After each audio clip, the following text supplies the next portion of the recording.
The fort stood silent against the October sky of 1872, its wooden walls weathered gray by years of abandonment and harsh Idaho winters. When Logan Everett heard the sound that would change everything, a weak, desperate cry cutting through the wind like a blade through canvas. He had been tracking a mare that had broken loose from his ranch 3 days prior, following her hoofprints through increasingly desolate territory, until they led him to this forgotten military outpost. The fort had been abandoned years ago when the Army relocated to a more strategic position closer to the Boys Basin mining operations. Now it stood as a ghost of frontier expansion, its gate hanging crooked on rusted hinges, tumbleweeds collecting in corners where soldiers once drilled. Logan dismounted slowly, his hand instinctively moving to the revolver at his hip. At 26, he had seen enough of Idaho territory to know that unexpected sounds in abandoned places rarely meant anything good. His boots crunched on the dry ground as he approached the main building, a structure that had once served as officers' quarters. The cry came again, weaker this time and unmistakably human. He pushed through the sagging door, his eyes adjusting to the dim interior. The smell hit him first, a mixture of old wood, dust, and something else, something that spoke of human suffering. In the corner, half hidden by shadows and a tattered military blanket, he saw her.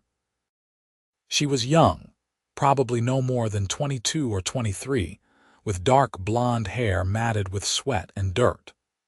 But what seized his attention immediately was her condition. She was heavily pregnant, her belly enormous beneath the thin, torn dress she wore.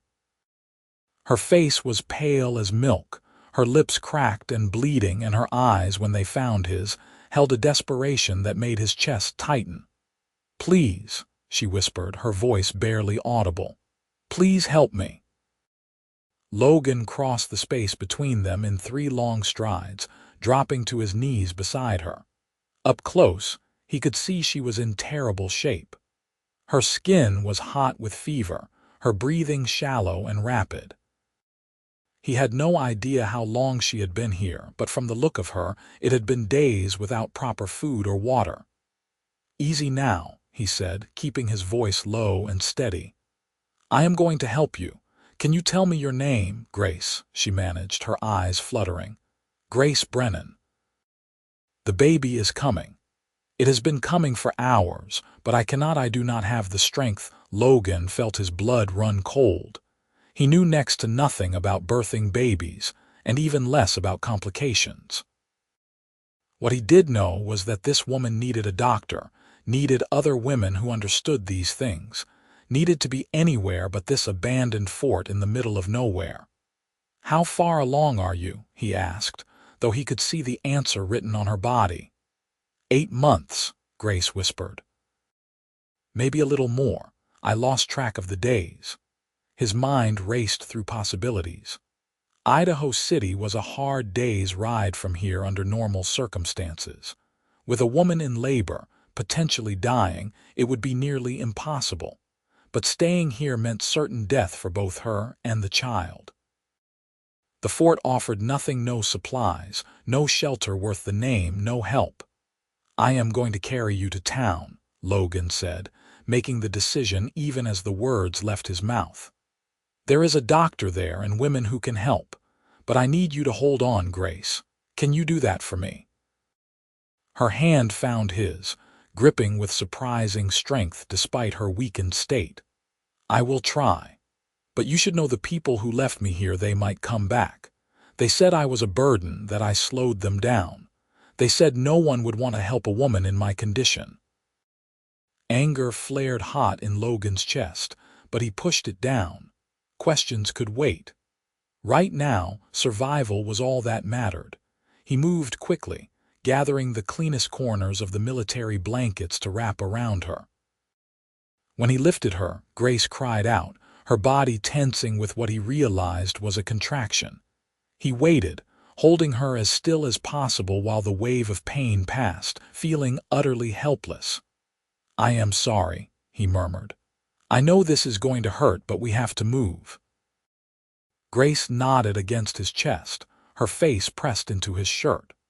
Logan carried her outside to where his horse, Ranger, waited with the patience of an animal that had seen many strange things in its years. The gelding was strong and steady, qualities Logan had always valued. Now those traits might mean the difference between life and death. Getting Grace into the saddle was a careful, agonizing process. He positioned her sideways, then swung up behind her, cradling her against his chest with one arm while holding the reins with the other. She was small and light despite her pregnancy, weighing less than she should. It made him wonder again how long she had been without proper food. "Hold on to me," Logan instructed, and Grace wrapped her arms around his waist as best she could. He could feel her trembling, whether from fear, pain, or fever he could not tell. Probably all three. The journey began as the sun reached its zenith, beating down on them with late autumn intensity. Logan pushed Ranger as hard as he dared, but had to keep reminding himself that speed meant nothing if Grace fell, or if her condition worsened beyond help. Every few minutes, he felt her body go rigid with another contraction, felt her fingers dig into his sides as she fought not to scream. "Talk to me," Logan said after an hour of riding. "Tell me about yourself. Where are you from?" Grace's voice was thin, but she tried. "Pennsylvania originally. Pittsburgh. I came west with my husband last year. He had dreams of striking it rich in the mines." Logan caught the past tense. "He died in March. Cave-in at the Silver Crown mine outside of Silver City. They pulled him out 3 days later." Her voice cracked. "I was 3 months along then, did not even know it yet." Logan felt the weight of her words settle over them. "I am sorry, that must have been terrible. The mining company gave me $50 and told me I had to vacate the company housing within a week. I had nowhere to go, no money to get back east. I found work in a boarding house for a while, but when they realized I was pregnant." She trailed off, and Logan could fill in the rest. Unmarried pregnant women, even widows, faced harsh judgment in mining towns. "The wagon train," he prompted gently. "I paid everything I had for a spot on a wagon heading to Oregon Territory. They said they would take me, that there were families who would help. But as the weeks went on and I got bigger, they started to resent me. I could not keep up with the chores. I needed more rest. They said I was eating more than my share." Grace's breathing became more labored. 3 days ago, we stopped at the fort to water the animals. When I woke from a nap, they were gone. All of them. They left me with 1 blanket and no food. I heard the wagon master tell someone that I would probably die anyway, so why waste resources? The casual cruelty of it made Logan's jaw clench so hard his teeth ached. He had seen plenty of hardness on the frontier, had witnessed how desperation could turn people mean, but abandoning a pregnant woman to die alone crossed a line he had not known existed until this moment. "You are not going to die," he said firmly. "I am getting you to Idaho City, and Doc Harrison is going to take care of you. You and your baby both." Grace made a sound that might have been a laugh or a sob. "You do not even know me. Why are you doing this?" Logan was quiet for a moment, considering. "Because it is the right thing to do. Because no one deserves to die alone and scared. Because I have a mother and 2 sisters, and I hope to God that if they were ever in trouble, some stranger would help them too. You are a good man, Logan Everett." Grace's voice was getting weaker. "Better than most I have met." "Just hang on," he urged, feeling her weight grow heavier against him as exhaustion and fever pulled at her consciousness. "Stay with me, Grace." The afternoon wore on, the landscape rolling past in waves of sage and scrub pine. Logan's arm ached from holding Grace steady, his back protesting the awkward position, but he did not dare adjust. Each mile brought them closer to help, but also seemed to bring Grace closer to some invisible edge. Her fever was getting worse. He could feel the heat of her, even through their clothes.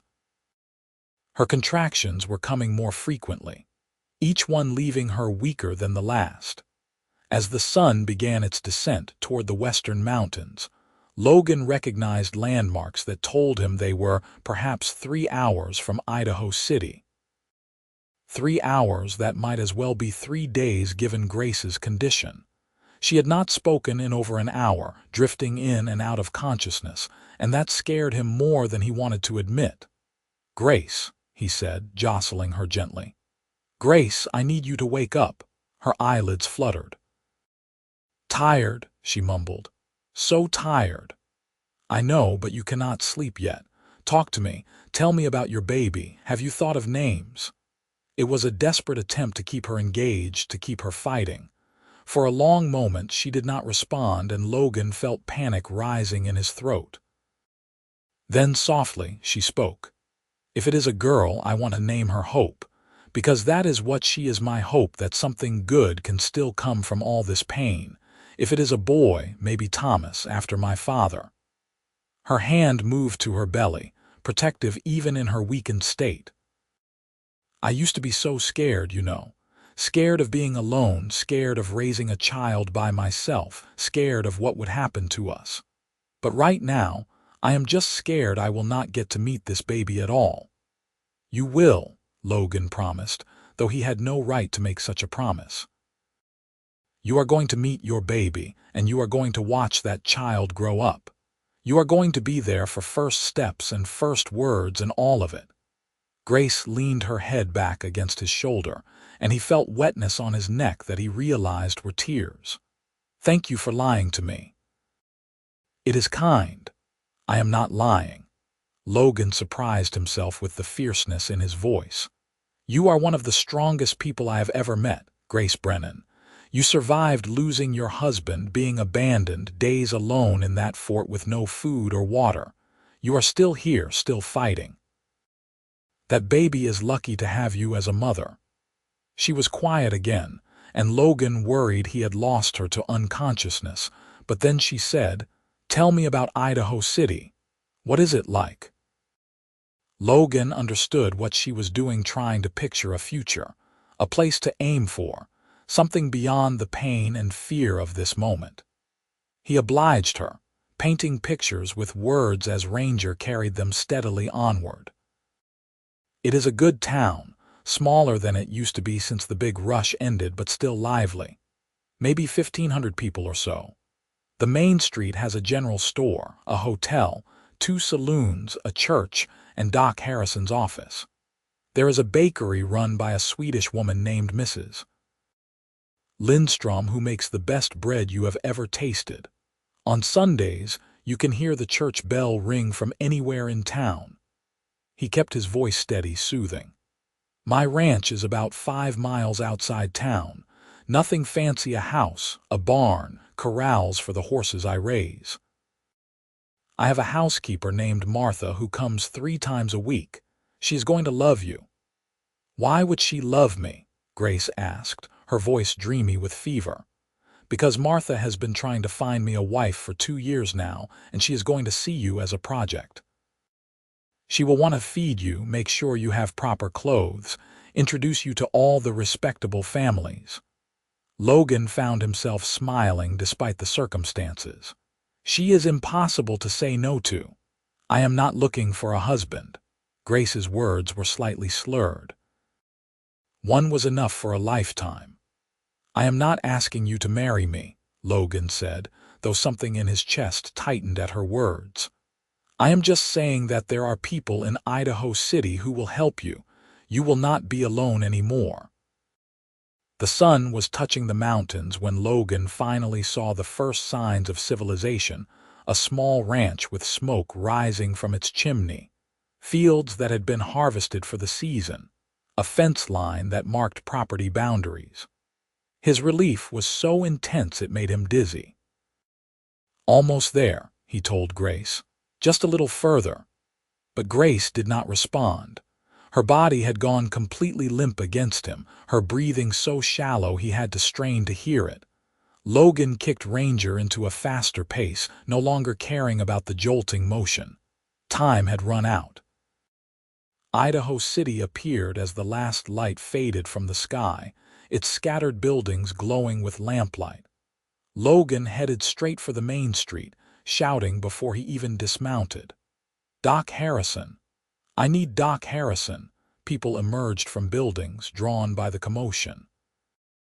Logan recognized faces: Tom Wheeler from the general store, Sarah Chen, who ran the boarding house, old Bill Murphy, who seemed to spend all his time sitting outside the saloon. They gathered around as he carefully dismounted, Grace's unconscious form in his arms. "She is pregnant and in labor," Logan explained quickly. "Fever, dehydration. I found her in the old fort. She has been abandoned there for days. Get her to my office now." Doc Harrison pushed through the crowd, his gray hair wild, his medical bag already in hand. He was in his 50s, had been a field surgeon during the war, and had a reputation for being able to save people who should by all rights have died. Logan carried Grace through the door of the small building that served as both doctor's office and clinic, laying her on the examination table as carefully as if she were made of glass. In the lamplight, she looked even worse than she had in the fort, her skin waxy and pale, dark circles under her eyes, her lips nearly colorless. Doc Harrison was already examining her, his hands moving with practiced efficiency. "How long has she been unconscious?" "About half an hour, maybe more." The contractions were getting closer together all day. Logan realized he was still standing there, hovering uselessly. "What can I do?" "Go get Martha Hughes and bring her here. I am going to need women who know about delivering babies." Doc Harrison looked up, his expression grave. "This is going to be close, Logan. Very close. That baby is coming whether we are ready or not, and she is in no condition to help it along." Logan ran. His legs were stiff from the long ride, his muscles protesting, but he pushed through it. Martha Hughes lived in a neat house 3 streets over, and he pounded on her door hard enough to rattle the frame. Martha answered in her nightgown and wrapper, her gray hair in a braid over her shoulder. Her eyes went wide when she saw Logan's face. "What has happened?" "Pregnant woman in labor at Doc Harrison's. He needs you now." Logan was already turning to leave. "I am going to get more help." By the time he returned with Martha and 2 other women from the church, Doc Harrison had Grace hooked up to an Roman 4 of his own devising, trying to get fluids into her. The women took over with the kind of calm efficiency that came from having delivered babies in frontier conditions before. Logan found himself ushered out into the waiting room, the door firmly closed behind him. He sank into a chair, suddenly aware of how exhausted he was. His shirt was soaked with sweat, his arm throbbing from hours of holding Grace steady, his throat raw from the dry air and shouting. But none of that mattered. All that mattered was what was happening behind that closed door. The minutes crawled by like hours. Logan could hear voices, urgent but controlled, and occasionally a moan that he recognized as Grace's. At least she was conscious again, he thought. That had to be good. Tom Wheeler appeared with a sandwich and coffee that Logan had not asked for, but accepted gratefully. "Heard what you did," Tom said. "Riding all day with a woman in labor, that took guts." "Anyone would have done the same," Logan said, though he was not sure that was true. Maybe, maybe not. Tom settled into the chair beside him. "You planning to stick around until the baby comes?" "I am not leaving until I know they are both okay." Logan took a long drink of the coffee, feeling it burn all the way down. "She has no one else." Tom gave him a long look but did not say anything. He did not have to. In a town the size of Idaho City, gossip traveled faster than telegraph messages. By morning, Everyone would know that Logan Everett had rescued a pregnant widow and was sitting vigil at the doctor's office. An hour passed, then two. The night deepened around them, the town settling into sleep while Logan waited. He found himself thinking about Grace, about her courage in the face of impossible circumstances, about the way she had held on even when it would have been easier to give up. He thought about the people who had abandoned her and felt anger flare fresh and hot. The door opened and Martha emerged, her sleeves rolled up, her face tired but smiling. Logan shot to his feet. "You have a boy," Martha announced. "Small but breathing and fighting. Doc Harrison says he is going to be fine. And Grace," Logan's heart hammered against his ribs, "she is alive. Weak as a kitten and going to need a lot of care, but she made it through. That girl has a will like iron." Martha's expression softened. "She is asking for you." Logan followed Martha back into the room. Grace lay on the examination table, now covered with clean blankets, her hair damp with sweat but her eyes open and aware. In her arms, wrapped in a white cloth, was the smallest baby Logan had ever seen. "Logan." Grace's voice was barely a whisper, but her smile transformed her face. Look at him. My Thomas." Logan moved closer, looking down at the tiny red face peering out from the blankets. The baby's eyes were closed, his mouth working reflexively, his miniature hands curled into fists. Something shifted in Logan's chest, some fundamental change that he could not name but could feel all the way to his bones. "He is perfect," Logan said, and meant it. "He would not be here if not for you." Tears slipped down Grace's cheeks. "Neither of us would. You saved our lives." Logan pulled up a chair beside the table, suddenly unable to stand any longer. "You saved yourselves. I just gave you a ride." Doc Harrison cleared his throat from the other side of the room. "She needs rest, Logan. Lots of it. And the baby will need to be watched carefully these first few days. He is early and small." "Where will they go?" Logan asked, though he already knew the answer. Grace had told him herself she had no money, no family, no resources. "The boarding house has a room," Sarah Chen offered. She had been one of the women helping with the delivery. "I can let her stay there until she gets back on her feet. No charge." "That is generous," Grace whispered, "but I cannot accept charity. I will find a way to pay you back. You will stay at my ranch." The words were out of Logan's mouth before he had fully thought them through, but once spoken, he knew they were right. "I have plenty of space, and Martha can help look after you and Thomas." "No arguments," he added when Grace started to protest. "You need a place to recover, and I have one." "It is settled." Grace looked at him with an expression he could not quite read, gratitude mixed with something else, something that made his pulse quicken. "I do not know how I will ever repay you. You do not owe me anything." Logan stood, suddenly uncomfortable with the weight of everyone's eyes on him. "I will come back in the morning to check on you. Doc, make sure she has everything she needs." He left before anyone could say anything else, stepping out into the cold night air. The stars were brilliant overhead, the kind of clear sky that only happened on autumn nights in Idaho. Logan took a deep breath, trying to process everything that had happened in the last 12 hours. He had gone looking for a lost horse and found a dying woman. He had made a split-second decision that could have ended in tragedy. And now he had invited a widow and her newborn son to live at his ranch, fundamentally altering the quiet, ordered life he had built for himself. By all rights, he should be panicking.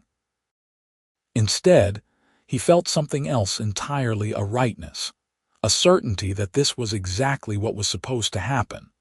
Logan walked back to the livery where he had left Ranger, checking to make sure the gelding had been properly cared for after their hard ride. Then he headed to the small room he kept above the general store for nights when he stayed in town. Tomorrow would be soon enough to start figuring out the practical details. Tonight, he just needed to sleep, but sleep did not come easily.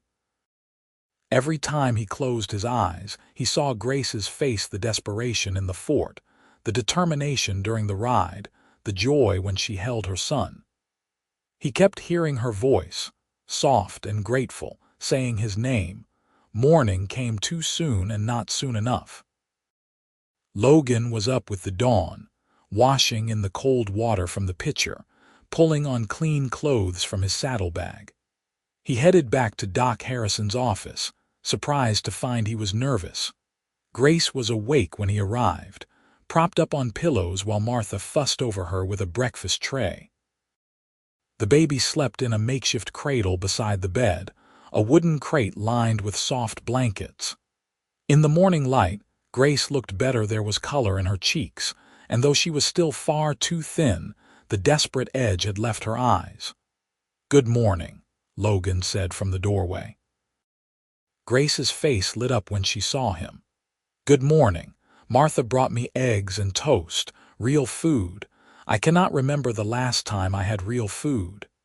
"You eat every bite," Martha ordered in that tone that made it clear disobedience was not an option. "You are skin and bones, girl. Going to take weeks to get you properly healthy again." Logan pulled up a chair, nodding toward the sleeping baby. "How is he doing?" "He ate a little bit an hour ago. Doc Harrison says that is a good sign." Grace could not seem to stop looking at her son, as if afraid he might disappear if she looked away. "He is so small, but strong. You can see it in the way he holds on."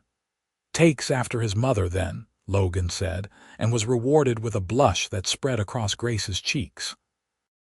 They talked while Grace ate, simple conversation that felt surprisingly comfortable.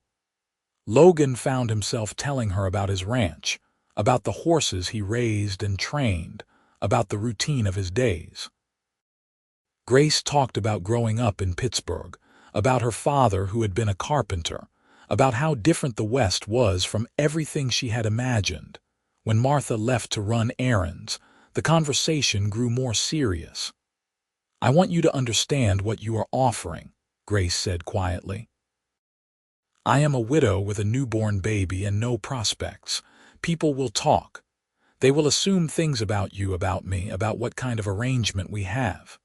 Let them talk." Logan shrugged. "People in small towns always need something to gossip about. Might as well be something harmless like me helping someone who needs help. It is not harmless to your reputation." Grace twisted the blanket between her fingers. "An unmarried man and an unmarried woman living under the same roof. The church ladies will have you married off within a month whether you want to be or not." Logan met her eyes steadily. "I know what I am offering, Grace, and I am still offering it, unless you would rather make other arrangements." "No," the word came quickly, almost desperately. "No, I would be grateful to accept your hospitality. For Thomas's sake, if nothing else. He needs a safe place to grow strong. Then it is settled." Logan stood, feeling like something important had just been decided, though he was not entirely sure what. "Doc Harrison says you need to stay here at least another day or two. I will go back to the ranch, make sure the house is ready for you and Thomas. When the doctor clears you to travel, I will come get you." Grace nodded, but there was something uncertain in her expression. "Logan, why are you doing all this? And please do not say it is just the right thing to do. There has to be more to it than that." Logan was quiet for a long moment, trying to find words for something he barely understood himself. "When I was 15, my father died. Left my mother with 3 kids to raise and a ranch that was barely breaking even. People helped us, neighbors, people from town, even strangers. They did not have to, but they did. My mother always said that kindness creates a debt that you can only pay forward, never back.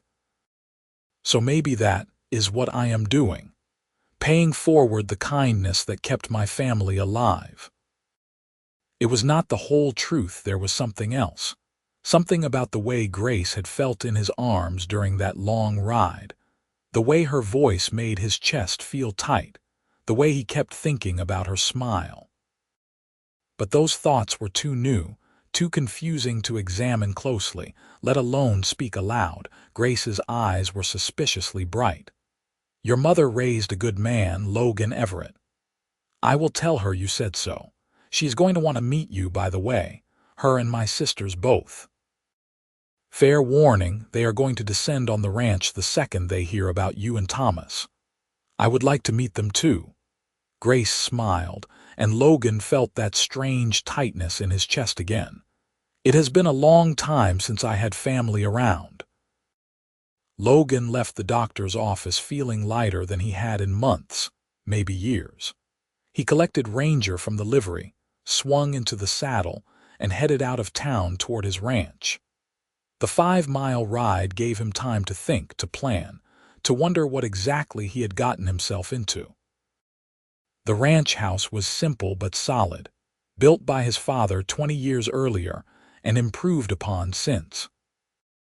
2 bedrooms, a main living area with a stone fireplace, a kitchen with a good stove, and a loft space that Logan had always meant to convert into a proper 3rd bedroom, but had never gotten around to. Now he would have to make it a priority. Martha arrived that afternoon as promised, took one look at the state of the house, and immediately started issuing orders. Together they cleaned, rearranged furniture, made up the guest bedroom with fresh linens, and stocked the kitchen with supplies from town. "This girl must be something special," Martha commented as she hung curtains in the guest room. "Never seen you go to this much trouble before. She has been through a lot. She deserves a comfortable place to recover." Logan was evasive, not ready to examine too closely why Grace's comfort mattered so much to him. "Hum," Martha's tone was knowing. "Sure that is all it is." Logan's mother and sisters arrived the next morning, a flurry of skirts and questions and excitement. Margaret Everett was a small, iron-willed woman of 50 who ran her household with the same efficiency she had once used to manage a struggling ranch. Logan's sisters, Lucy and Catherine, were 24 and 22 respectively, both married to local ranchers. Both inherited their mother's tendency to meddle in Logan's life. "A widow with a new baby," his mother exclaimed. "And you found her abandoned in that old fort." "Logan, that is horrible. Of course she must stay here as long as she needs." "Is she pretty?" Lucy wanted to know. "That is not relevant," Logan said firmly, though he could not help but think of Grace's smile, the way her eyes had lit up when she looked at her son. "So she is pretty." Catherine grinned. "This is excellent. Martha has been saying for years that you need a wife. I am not marrying her. I am helping her. There is a difference." Logan held up a hand to forestall more questions. "She has been through enough without you 3 showing up and making things awkward. Can you please just be normal when you meet her?" His mother patted his arm. "We will be perfectly well behaved, but you cannot blame us for being excited. You have been alone in this house for too long." 2 days later, Doc Harrison declared Grace well enough to travel, provided she took it easy. Logan arrived at the office with a wagon, having rigged up a bed of blankets in the back to make the journey as comfortable as possible. Grace emerged from the doctor's office in a borrowed dress that hung loose on her thin frame, baby Thomas wrapped securely in her arms.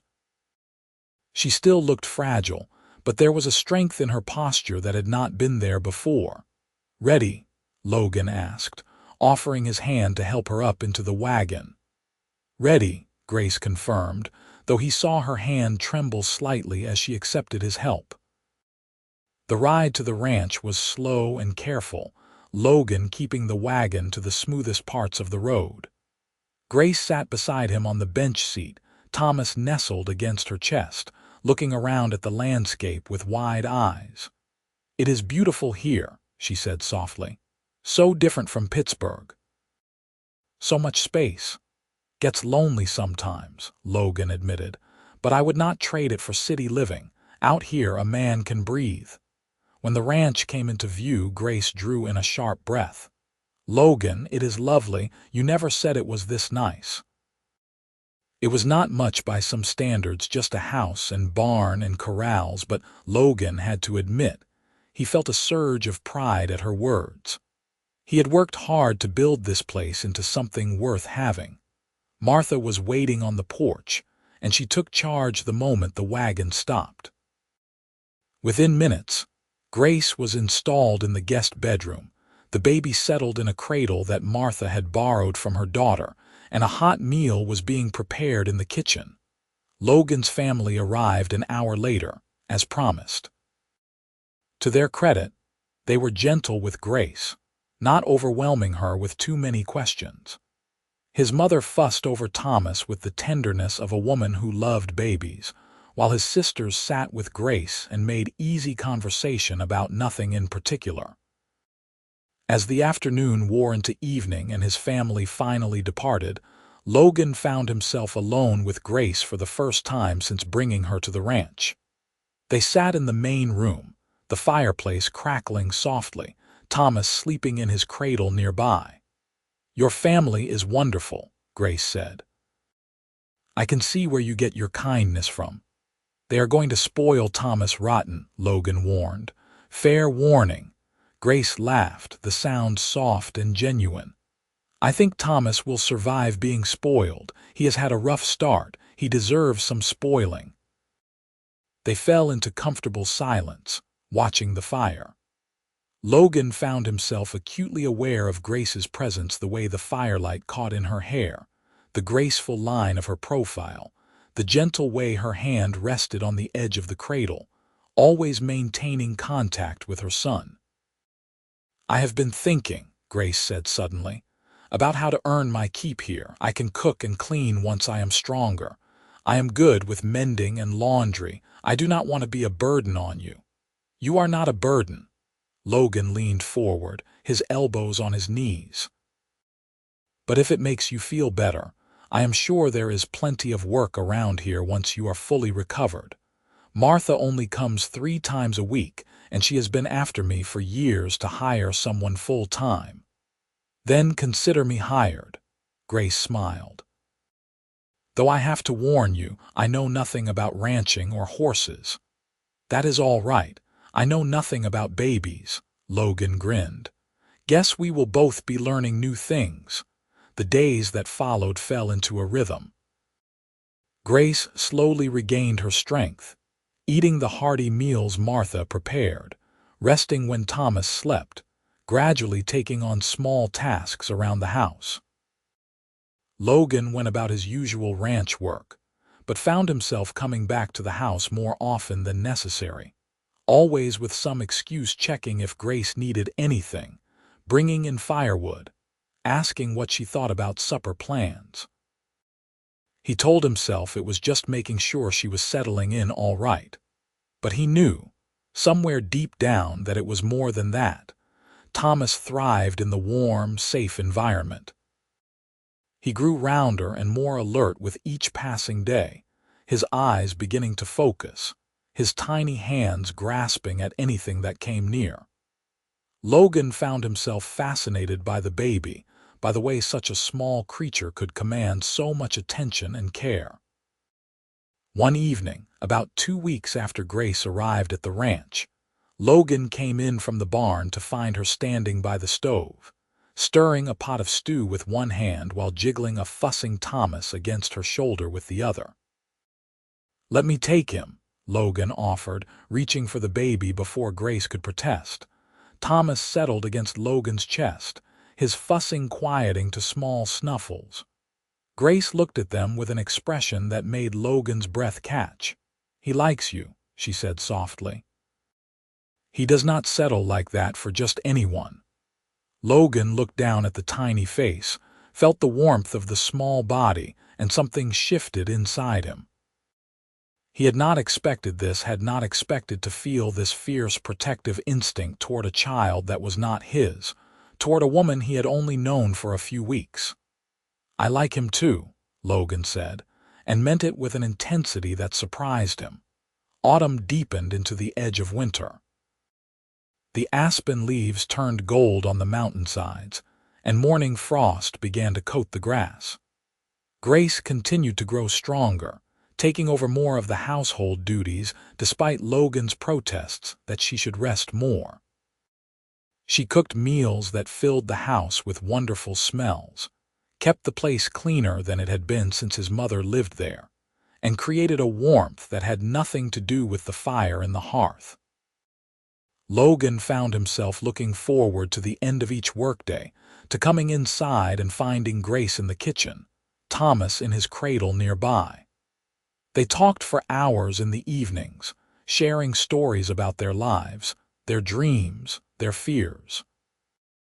Logan learned that Grace had wanted to be a teacher before she married, that she could play piano though she had not touched one in over a year, that she was afraid of thunderstorms but loved the snow.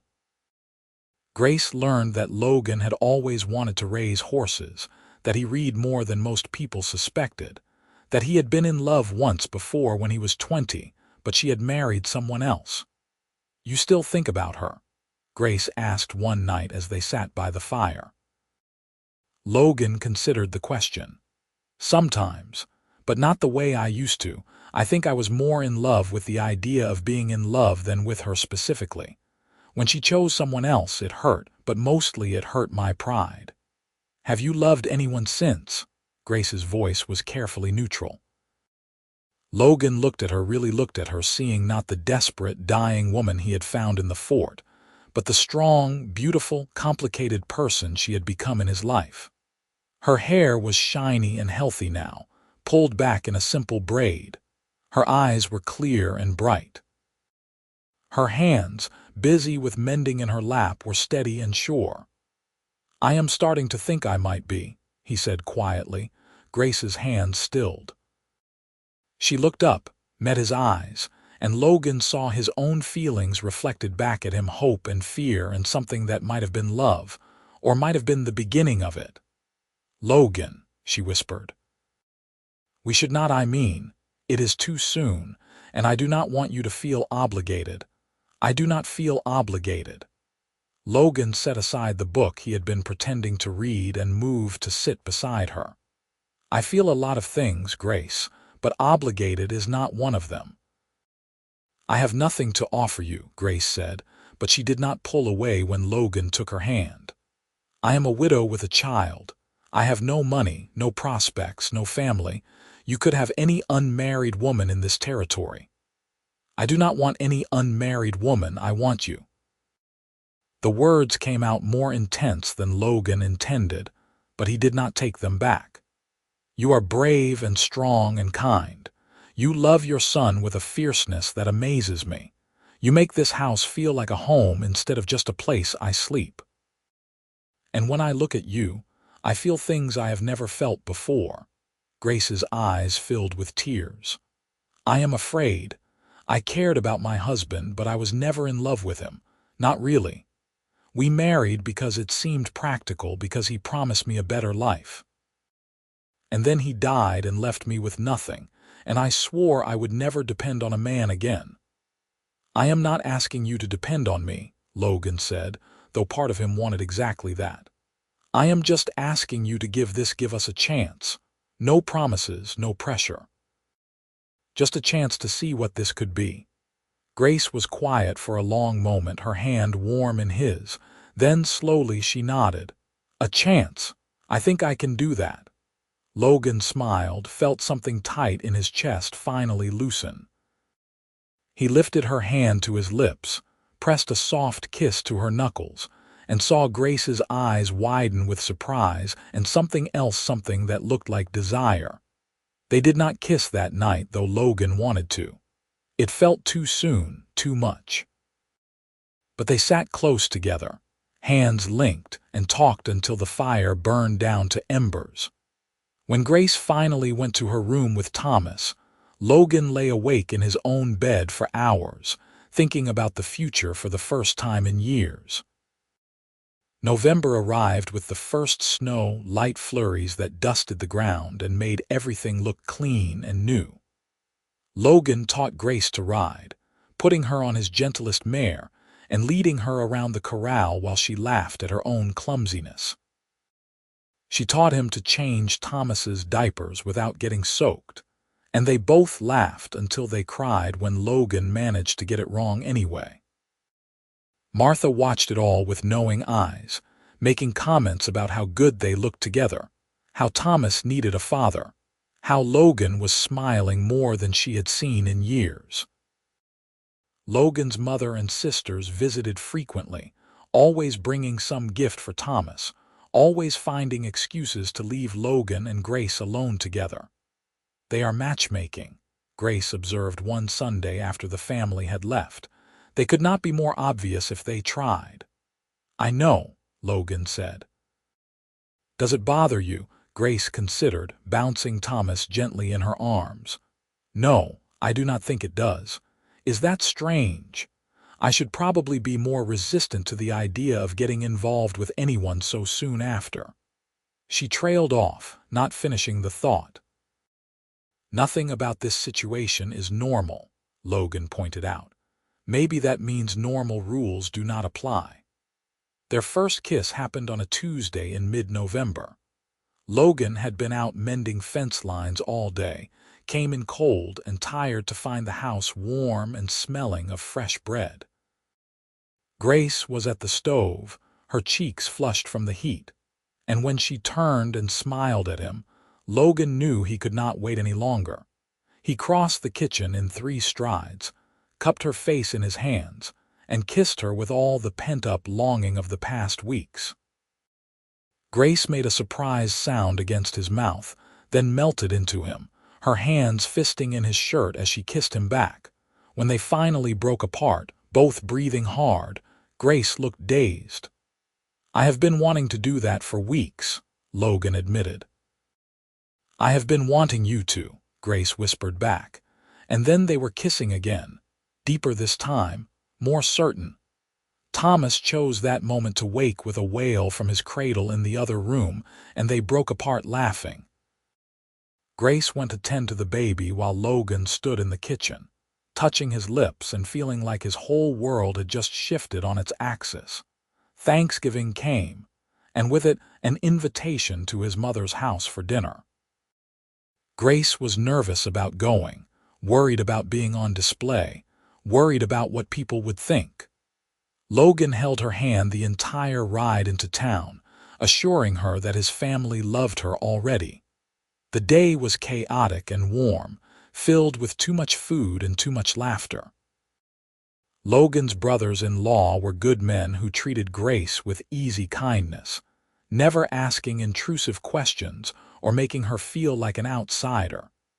His mother fussed over Thomas, insisting on holding him for most of the meal. His sisters pulled Grace into their conversations about everything from recipes to local gossip, making her laugh with their stories. As the sun set and they prepared to leave, Logan's mother pulled him aside. "That girl loves you," she said bluntly, "and you love her. I am saying this as your mother. Do not let her get away. Women like Grace do not come along often." "I know, Ma," Logan hugged her. "I am working on it." "Work faster," his mother advised. "She has been through enough uncertainty. If you are serious about her, make sure she knows it." Logan thought about his mother's words on the ride home. Grace sat beside him, Thomas sleeping in her arms, looking content in a way that made his heart ache. "What are you thinking about?" Grace asked, catching him staring. "You," Logan said honestly. "Us, the future." Grace's expression grew serious. "What kind of future do you see, Logan?" He pulled the wagon to a stop, needing to see her face properly for this conversation. "I see you and Thomas here at the ranch permanently. I see us building a life together. I see more children if you want them. I see growing old together, watching our kids grow up, becoming the kind of couple that everyone knows belongs together." Grace's breath caught. "That is quite a future." "Too much." Logan tried to read her expression in the moonlight. "No." Grace shook her head, smiling through tears. Not too much, just unexpected. I never thought I would have a chance at something like that. Real love, I mean, a real partnership. You have it now if you want it." Logan reached over, brushed a tear from her cheek. "I love you, Grace.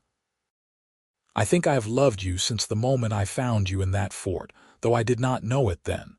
And I love Thomas like he was my own son. Nothing would make me happier than making this arrangement permanent." "Are you asking me to marry you?" Grace's voice was trembling. "Not yet," Logan said. "When I ask you that, it is going to be proper with a ring and everything. But I am telling you that I am going to ask. Soon. So you can start thinking about your answer." Grace laughed, the sound halfway to a sob. "I do not need to think about it. The answer is yes. It has been yes for weeks now. I just did not know if you felt the same way." Logan kissed her then, careful of the baby sleeping between them, pouring every ounce of love and promise he could into the gesture. When they broke apart, both of them were smiling.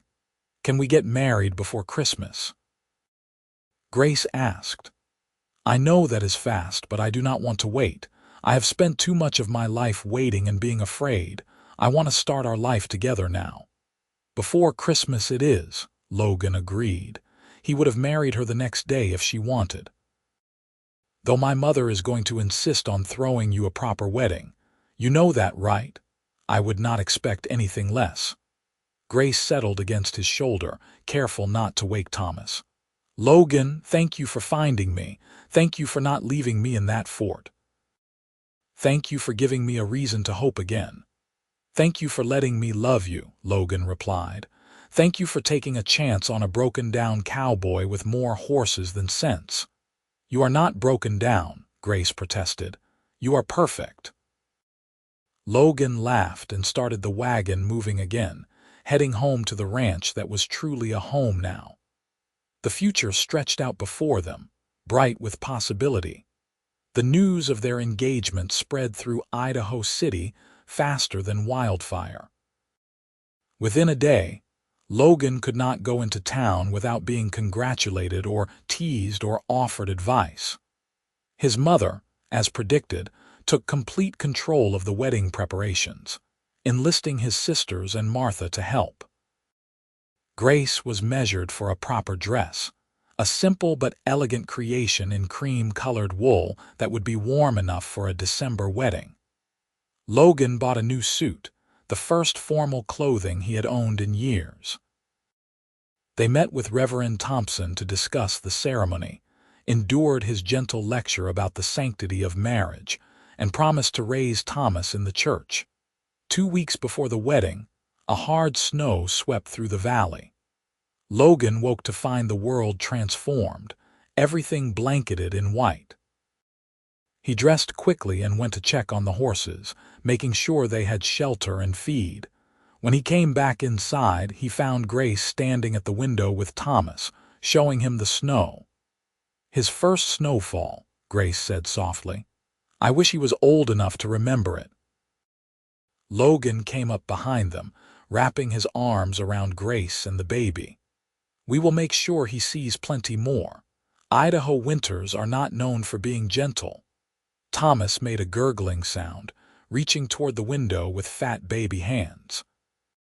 He was growing so fast, already so much bigger than the tiny, fragile infant Logan had first held. "I have been thinking," Grace said, leaning back against Logan's chest, "about names. When we are married, I want Thomas to have your name. I want him to be Thomas Everett, if that is all right with you." Logan felt emotion clog his throat. "You would do that. He should have his father's name," Grace said simply. "And you are going to be his father in every way that matters. The rest is just biology." Logan turned her in his arms, kissed her deeply, trying to convey everything he felt. "I will be the best father I can be to him. I promise you that." "I know you will," Grace said. "You already are." The wedding took place on December 20th, just before the Christmas holiday. Despite the cold and the snow, it seemed like half the town turned out for it. The church was decorated with pine boughs and candles, filling the air with the scent of winter forest. Logan stood at the altar in his new suit, his heart pounding as he watched Grace walk down the aisle on Tom Wheeler's arm. She looked beautiful, her hair swept up and adorned with small white flowers that Martha had somehow procured. In the front pew, Logan's mother held Thomas, who was miraculously quiet for once. The ceremony was simple but heartfelt. Logan's hands shook slightly as he slid the ring onto Grace's finger, a simple gold band that had belonged to his grandmother. Grace's voice was steady as she spoke her vows, promising to love and honor him for the rest of their lives. When Reverend Thompson finally pronounced them husband and wife, Logan kissed Grace with all the joy and relief and love he had been holding back. The congregation applauded, someone whistled, and Thomas chose that moment to let out a wail that made everyone laugh. The reception was held at the hotel, with food and music and dancing. Logan had never been much for dancing, but he waltzed with his new wife under the admiring eyes of the town, feeling like the luckiest man alive. "Happy?" he asked as they swayed to the music. "Happier than I ever thought possible," Grace replied, her eyes shining. "6 months ago, I thought my life was over. I thought I was going to die alone in that fort. And now here I am, married to the best man I have ever known with a beautiful son and a family that loves me. It feels like a dream." "Not a dream," Logan assured her. "This is real. This is our life now."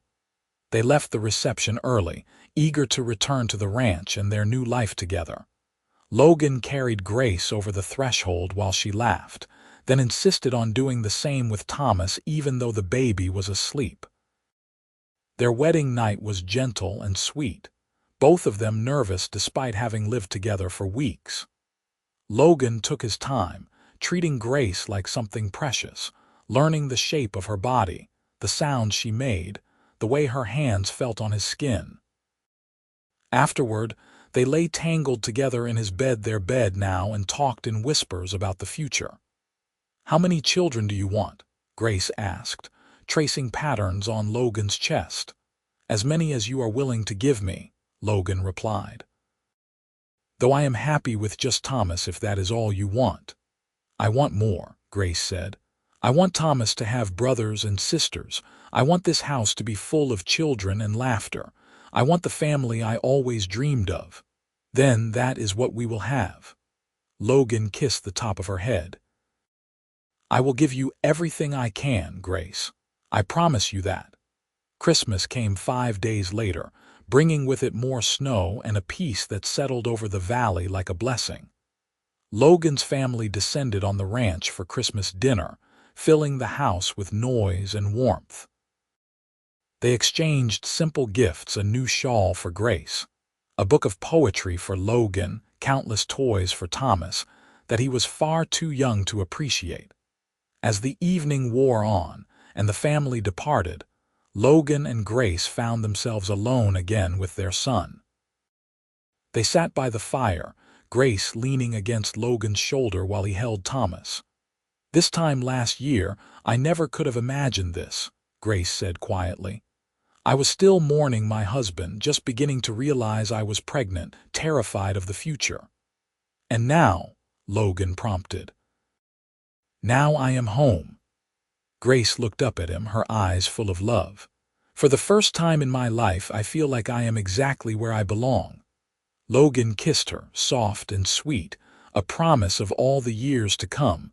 The winter passed in a blur of cold days and warm nights.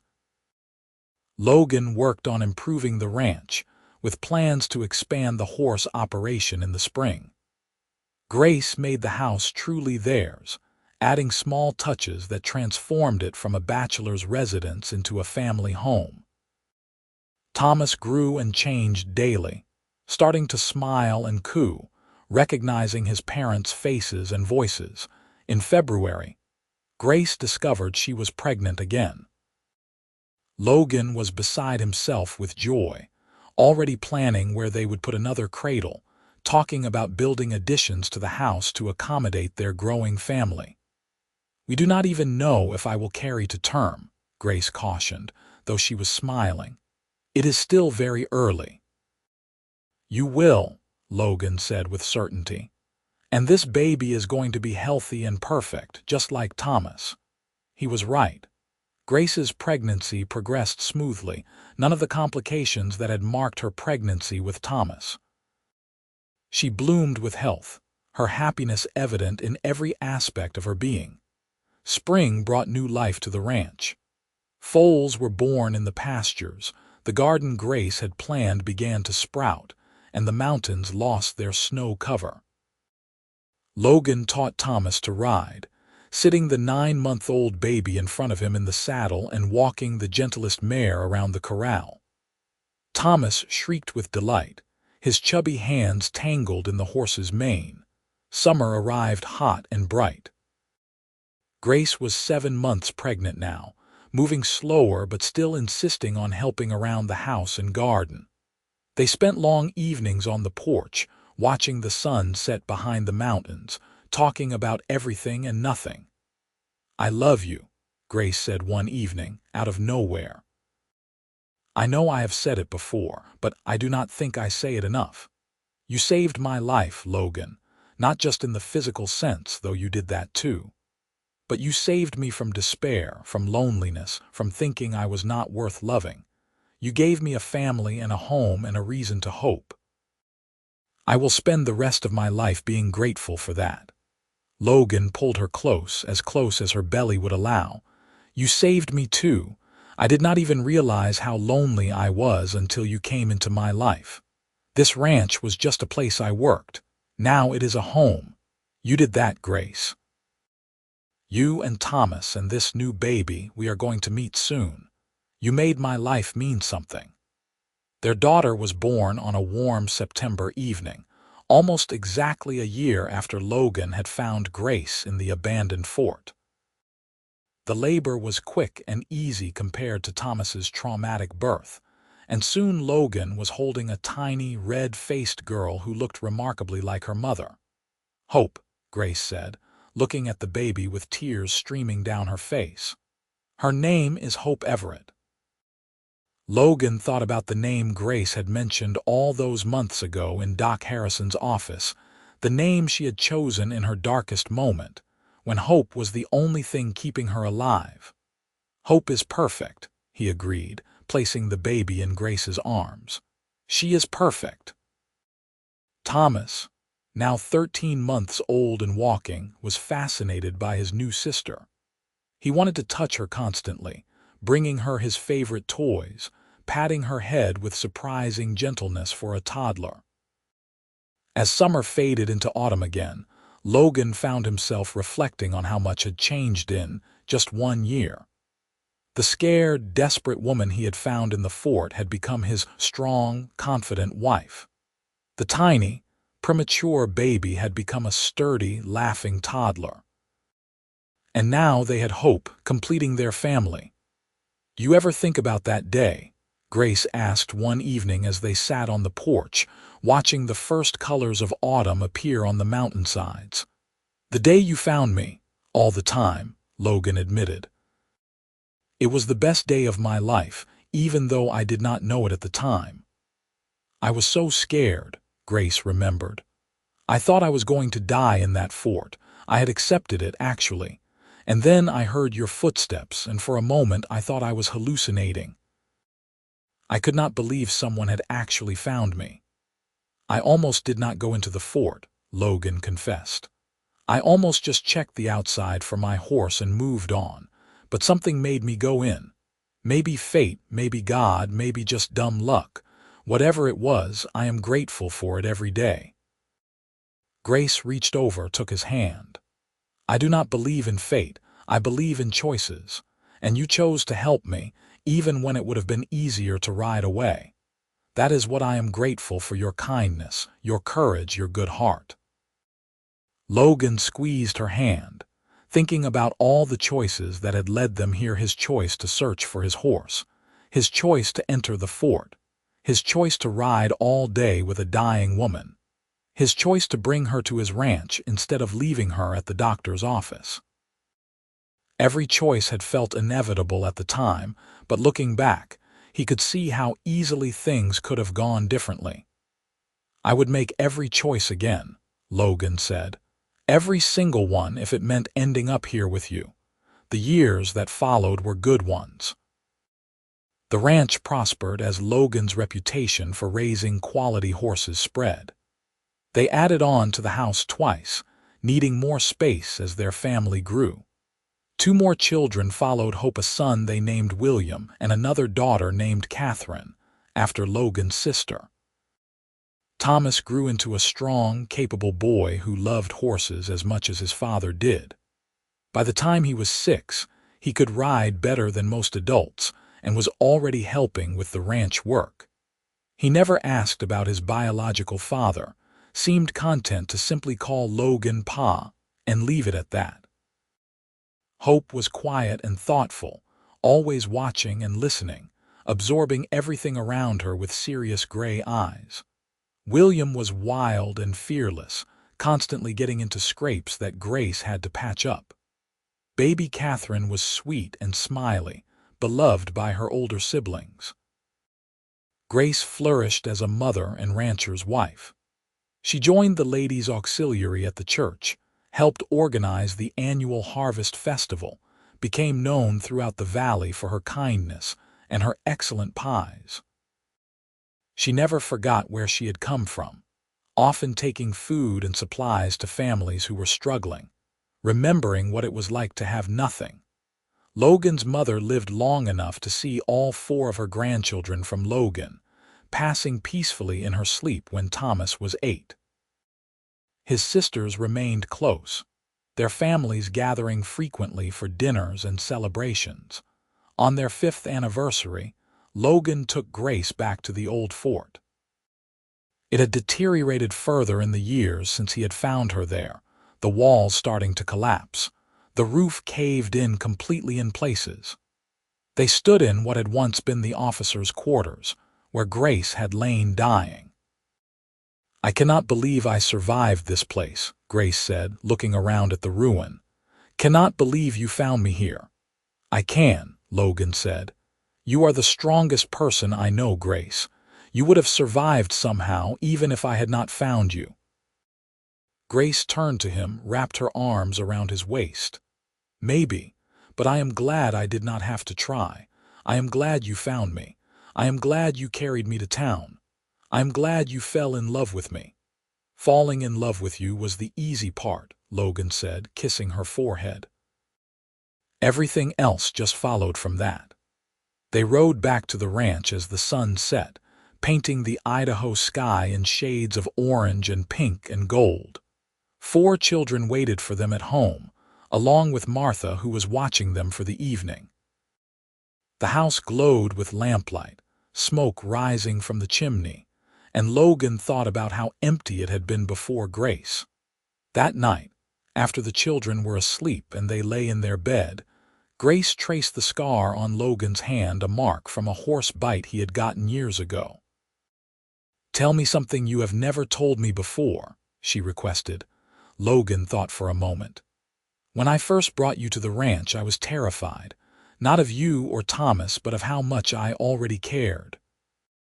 I barely knew you, but the thought of you leaving, of you recovering and going somewhere else, made me feel like I was being torn apart. I knew then that I was in trouble." Grace smiled in the darkness. "I was terrified too. Of depending on you, of getting hurt again, of letting myself hope for something better. But you made it impossible not to hope. You were so kind, so patient, so good. You made me believe in happy endings again." "And now," Logan asked, "do you still believe?" "Now I know they are real," Grace said, "because I am living one. Every day with you and our children is better than any ending I could have imagined in a book. This is my happy ending, Logan. You are my happy ending." Logan pulled her close, breathed in the scent of her hair, felt the warmth of her body against his. "This is not an ending," he corrected gently. "This is forever. This is the rest of our lives. "Even better," Grace whispered and kissed him. The seasons continued to turn. Thomas grew tall and serious, eventually taking over much of the ranch work from Logan. He fell in love with a rancher's daughter from the next valley, married her when he was 22, and built a house on the edge of Logan and Grace's property. His first son was named Logan, in honor of the man who had raised him. Hope became a teacher, just as Grace had once dreamed of being. She taught in the Idaho City schoolhouse, beloved by her students for her patience and kindness. She married a doctor who had moved to town, and they had 3 daughters who all inherited their grandmother's blonde hair. William went east to study agriculture, came back full of ideas about scientific ranching that Logan pretended to scoff at, but secretly implemented. He married a widow with 2 children of her own, adding to the ever-expanding family. Catherine, the baby, surprised everyone by becoming a skilled horsewoman who could outride most of the men in the valley. She worked alongside her father and Thomas, helping build the ranch into one of the most respected operations in Idaho territory. Logan and Grace grew older together, silver creeping into their hair, lines appearing around their eyes from years of laughter and sun. But the love between them never faded, never dimmed. If anything, it grew stronger with each passing year, deepened by shared experience and mutual respect. On their 25th anniversary, their children threw them a party that seemed to include half the territory. The ranch was filled with people, tables laden with food, music, and dancing lasting well into the night. Logan and Grace stood together watching it all, hands linked as always. "You ever wonder what would have happened if I had not found you that day?" Logan asked. Grace considered. "Sometimes. But not often. It hurts too much to think about all I would have missed you, our children, this life we built together. I prefer to focus on what did happen, not what might have been." "Smart woman," Logan said, kissing her temple. "I love you, Grace Everett. Have I mentioned that recently?" "Only about 100 times this week," Grace replied, smiling. "But I never get tired of hearing it. I love you too, Logan. More than words can express." Thomas approached with his own children in tow, asking his parents to tell the story of how they met. It was a request they got often, especially from the grandchildren who loved the dramatic tale. Logan and Grace exchanged a glance, a whole conversation passing between them in that look. Then Grace began the story, her voice warm and rich with memory. "Your grandfather found me in an abandoned fort on an October day in 1872. I was 8 months pregnant with your Uncle Thomas, alone and dying, with no hope left. He could have ridden away, but he did not. He carried me all the way to Idaho City, even though I was a stranger, even though helping me cost him a hard day's ride and put his own horse at risk. He saved my life that day, but more than that, he gave me a future I had stopped believing in." Logan picked up the story. "Your grandmother saved my life too, though in a different way. She took a lonely ranch house and turned it into a home. She gave me a family, gave my life purpose and meaning. Finding her in that fort was the best thing that ever happened to me." The children listened with rapt attention, even though they had heard the story many times before. It never got old, this tale of rescue and love and second chances. As the party wound down and the guests departed, Logan and Grace found themselves alone on the porch once more, the same spot where they had spent so many evenings over the years. 25 years, Grace marveled. A quarter of a century since you found me. Sometimes it feels like yesterday, and sometimes it feels like we have always been together. I cannot imagine my life without you in it anymore, Logan said. You are part of me, Grace, the best part. They sat in comfortable silence, watching the stars come out one by one in the vast Idaho sky. In the house behind them, They could hear the sounds of their family grandchildren being put to bed, their own children cleaning up from the party, the ordinary sounds of a life well lived. Logan thought about that day 25 years ago, when he had followed a lost horse to an abandoned fort and found something infinitely more precious. He thought about all the moments that had followed the desperate ride to town, the birth of Thomas, the slow building of trust and love between two wounded people, the wedding, the other children, the years of work and laughter and occasional tears. Every moment had led to sitting on a porch with the woman he loved, surrounded by the family they had built together, looking back on a life that had been hard but good, challenging but rewarding. "No regrets?" Grace asked softly, as if reading his thoughts. "Not a single one," Logan replied honestly. "Every moment, good and bad, led us here. I would not change a thing." Grace leaned her head on his shoulder and Logan wrapped his arm around her, holding her close.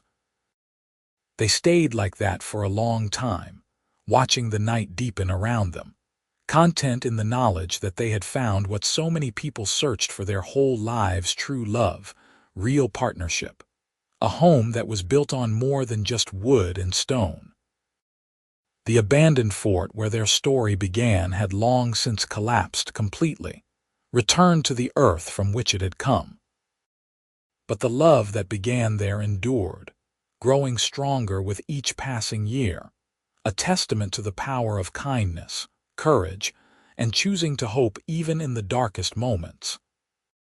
Logan and Grace Everett lived another 15 years after their 25th anniversary, long enough to see great-grandchildren born, long enough to witness Idaho Territory become a state in 1890, long enough to know that the legacy they were leaving behind was one of love and family.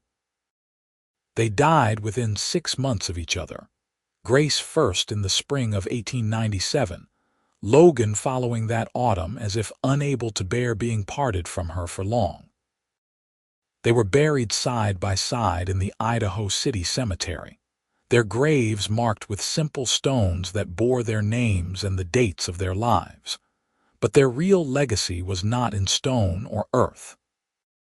It was in the descendants who carried their names and their values forward, in the ranch that continued to thrive under Thomas's capable management, in the stories that were told and retold about the cowboy who found a dying woman in an abandoned fort and chose to save her. It was in the love story that began with an act of kindness and grew into something that spanned decades, touched countless lives, and proved that even in the harshest circumstances, hope and love could not only survive but flourish. Years later, long after Logan and Grace were gone, their great-granddaughter would write their story down, preserving it for future generations. She would call it a love story, but it was more than that. It was a story about choosing compassion over indifference, about finding family in unexpected places, about building something lasting from the ruins of despair. It was the story of how a cowboy carried a woman to town, and in doing so, found the love of his life. A simple story, perhaps, but one that mattered not because it was extraordinary, but because it was true. And in the end, that was what made it beautiful.